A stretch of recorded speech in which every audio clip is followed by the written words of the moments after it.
सामने अपने आप को क्लियर कर दे, अल्लाह के सामने तुमने बचना है कि मेरा गुनाह माफ। और हुजूर एहसास पैदा करते थे। बुखारी शरीफ में कबीला गामदिया की उस औरत का तज़किरा मौजूद है जो खुद आई थी, कोई गिरफ्तार करके नहीं लाया था, आज खुद आई। एहसास पैदा हो गया ना गुनाह का। यहाँ बहुत सारी गलतियां करके भी लोग जब अपनी बात करते हैं तो कहते हैं कभी याद तो नहीं किसी के साथ ज्यादती की हो, याद तो नहीं कभी किसी का, भाई आपने इतने बड़े वली होने का दावा कर दिया।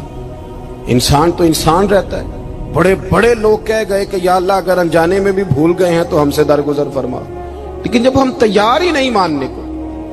हजरत अनस बिन मालिक कहते हैं वो खातून आई, कोई पकड़ के नहीं लाया, किसी 14 दिनों के रिमांड पे नहीं उसे मनवाया गया, उसे वो खुद बखुद आई और करीम महबूब अलैहिस्सलाम के सामने जब वो खड़ी हुई तो इतने दर्द से मैंने कम लोग रोते देखे हैं जिस दर्द से वो रोई। अर्ज करने लगी हुजूर मैं गलती कर बैठी हूं, मुझसे जिना हो गया, मुझे पाक कर दे।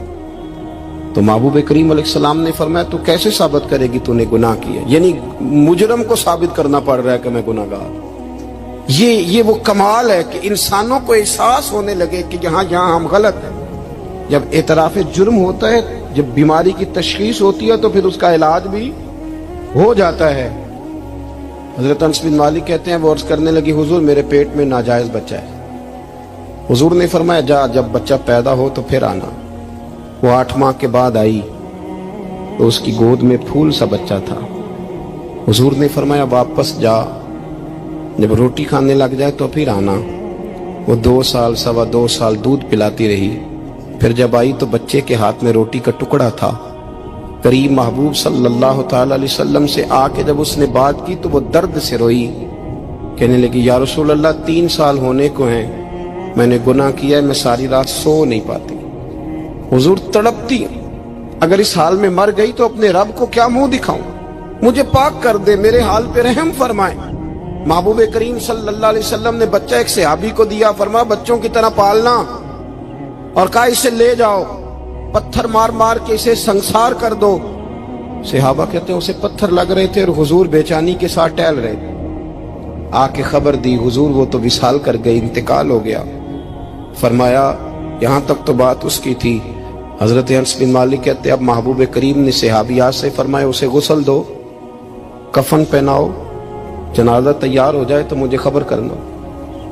हजरत अनस बिन मालिक कहते हैं गुस्ल हुआ, कफन हुआ, जनाजा तैयार हुआ तो हैरान हम तब हुए जब मेरे महबूब ने फरमाया सफ़े बनाओ, मैं खुद जनाजा पढ़ाऊंगा, मैं खुद जनाजा पढ़ाऊंगा। और सरकार ने जनाजा पढ़ाया तो एक शख्स की जुबान से निकला हुजूर इस मलऊन का माज़अल्लाह जनाजा जिसने नाजायज बच्चा जना, इसके लिए आप दुआ कर रहे हैं, जनाजा पढ़ा। हुजूर फरमाने लगे खामोश हो जाओ, तुमने गुनाह देखा है उसका एहसास नहीं देखा, तुमने गलती देखी है लेकिन उसकी तौबा का अंदाज नहीं देखा। और साहिब कंजुल उम्माल ने ये लफ्ज नकल किए हैं कि करीम महबूब फरमाने लगे उसने तो ऐसी शानदार तौबा की है कि अगर मैं अपनी सारी उम्मत में बांट दूं तो अल्लाह सबकी मगफिरत फरमा देगा। एहसास जब पैदा हो जाता है ना अपने दिल के अंदर कि यहाँ मैं गलत हूं। इन्नल आब्दा इज़ा तारफा सुम्मा ताबा ताबल्लाहु अलैहि औ कमा क़ाल नबी सल्लल्लाहु अलैहि वसल्लम रवाहु मिशकात। हुजूर ने फरमाया जब कोई बंदा कहता है ना अल्लाह मैं भूल गया था और फिर वो तौबा करता है तो रब उसकी तौबा को फौरन ही कबूल फरमा लेता है। हजरत अब्दुल्ला बिन उज़ाफा जिहाद कर रहे थे, रूम के ईसाइयों ने गिरफ्तार कर लिया। 1000 आदमी ने मिल के पकड़ा, गिरफ्तार नहीं होते थे सहाबी। 1000 आदमी ने घेरा डाला, गिरफ्तार करके ले गए। और जब बादशाह के सामने गए तो वजीर कहने लगा बादशाह बंदा बड़े काम का है, अगर हमारे काबू आ गया तो फायदा देगा। सहाबी हैं हजरत अब्दुल्ला बिन उज़ाफा, हजरत फारूक आदम का जमाना है, अगर काबू आ गया तो फायदा देगा। बादशाह कहने लगा क्यों, क्या खूबी है? कहने लगे हम 1000 आदमी थे, ये अकेला काबू नहीं आ रहा था, 1000 आदमी थे, अगर हमारी फौज में शामिल हो गया तो बहुत बड़ा जर्नैल मिलेगा। बादशाह कहने लगा कोई मसला नहीं, 2-3 चीजें होती हैं बंदे को खरीदने के लिए, खरीद लेते हैं। बादशाह कहने लगा अब्दुल्ला जितनी दौलत तुझे चाहिए मैं तुझे दे देता हूं, मेरे लश्कर में आ जा, माज़अल्लाह इस्लाम छोड़ दे। हजरत अब्दुल्ला बिन उज़ाफा क्या फरमाते हैं बड़ा तू बेवकूफ है, मैंने दौलत कमानी होती तो मदीने में बैठ के तजारत करता, میں دولت کمانے نہیں نکلا، میں تو رسول اللہ کی رضا کمانے کے لیے نکلا ہوا ہوں۔ دولت کمانی ہوتی تو کسی مارکیٹ میں ہوتا، میدان میں آنا تھا۔ شہادت ہے مطلوب مقصود مومن، نہ مال غنیمت نہ کشور کشائی۔ یہ دولت تو لونڈی ہے رسول اللہ کے دروازے کی، یہ تو پیچھے پیچھے پھرتی ہے نبی پاک کے غلاموں۔ یہ کمانی ہوتی تو میں کسی مارکیٹ میں ہوتا، میدان میں تھوڑا ہوتا۔ عبداللہ بن حذافہ سے ایک دوسری چال چلی، کہنے لگے میاں عہدہ جو تجھے چاہیے، میں بادشاہ ہوں، میرے نیچے جو عہدہ تو کہے گا وہ تجھے مل جائے گا۔ حضرت عبداللہ بن حذافہ کہنے لگے شاید تجھے پتہ نہیں میری تعریف کیا ہے، شاید تو جانتا نہیں میری تعریف کیا ہے۔ کہا صاحب کی کیا تعریف ہے؟ کہنے لگے میں رسول اللہ کا صحابی ہوں، اور کائنات میں سب سے بڑا عہدہ مصطفیٰ کے صحابی ہونے کا عہدہ ہے۔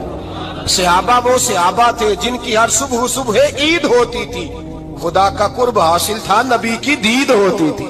فرمایا میں نے حضور کے جلوے دیکھے ہوئے ہیں، مجھے عہدے کی ضرورت ہی نہیں، اور میں نے عہدہ لینا ہوتا تو میں سیاست کرتا، میں تو شہادت لینے نکلا ہوں میدان میں، عہدے کا میں نے کیا کرنا ہے۔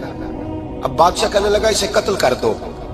وزیر کہنے لگا نہیں، ایک بات اور ہے، مجھے ایک چال اور چلنے دو۔ کہا وہ کیا؟ کہنے لگے میری بیٹی بڑی خوبصورت ہے، مجھے موقع دو اپنی ہی بیٹی کو سجا بنا کے، وہ جوان جس کی جوانی اتنی بڑی ہے کہ 1000 آدمی مقابلے میں کھڑا نہیں ہوتا، اس جوان کے کمرے میں رات کی تنہائی میں بنا سوار کے بی بی کو بھیجا۔ وہ بی بی کہتی ہے میں ساری رات بن سور کے اس صحابی کے کمرے میں بیٹھی رہی، لیکن یہ کیا شخص تھا، ساری رات ہی مسلح پہ بیٹھا رہا، ساری رات ہی۔ کچھ دیر تھک جاتا تو یہ کریم رسول پہ درود پڑھنا شروع کر دیتا۔ بی بی کہتی ہے سحری ہو گئی تو میں نے چھو کے دیکھا کہ انسان ہے کہ جن ہے، یہ بندہ ہے کہ فرشتہ ہے، چھو کے دیکھا۔ کہنے لگے پیچھے ہٹ جا۔ میں نے کہا میں نے تو سنا تھا تو 1000 کے مقابلے میں ہے، اور تو اتنا بے حس ہے کہ بنی